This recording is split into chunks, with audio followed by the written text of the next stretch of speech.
Jodoh dan rezeki setiap orang adalah rahasia Allah.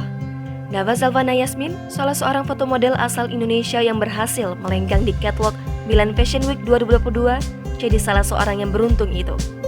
Siapa sangka, bakat mahasiswa Universitas Komputer Indonesia Bandung, Jawa Barat ini ditemukan oleh pemandu bakat modeling di sebuah warung pecel. Biasanya, pemandu bakat menemukan calon model di mal-mal. Namun, nasib baik memang berpihak kepada perempuan asal Karawang, Banten ini. Kisah acak dan menarik ini dicuitkan oleh seorang wartawan dan redaktur olahraga sebuah media online ternama, A. Ainur Rahman melalui Twitter, Minggu 13 Maret 2022. Kisah itu viral di media sosial sejak Senin 14 Maret lalu. Ainur menuturkan, sebelumnya Nava Zalvana sama sekali tidak mempunyai dasar modeling.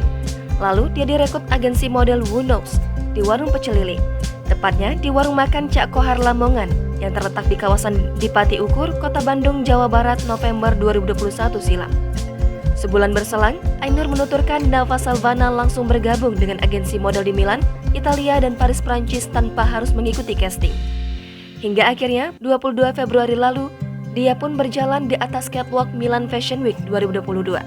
Kebenaran cuitan itu dikonfirmasi langsung oleh Nava Zalvana melalui @ciumoka.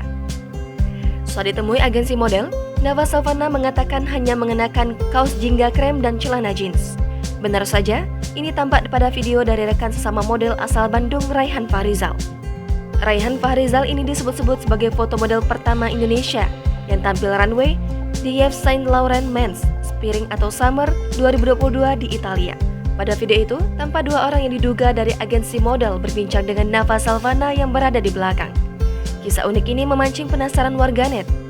Dengan senang hati, Nava Zalvana menjawab pertanyaan dari pengguna Twitter. Dia menulis sangat bersyukur dapat debut sebagai seorang model internasional yang didukung oleh pihak kampus tempatnya berkuliah. Jangan lupa subscribe, share, komen, dan like ya!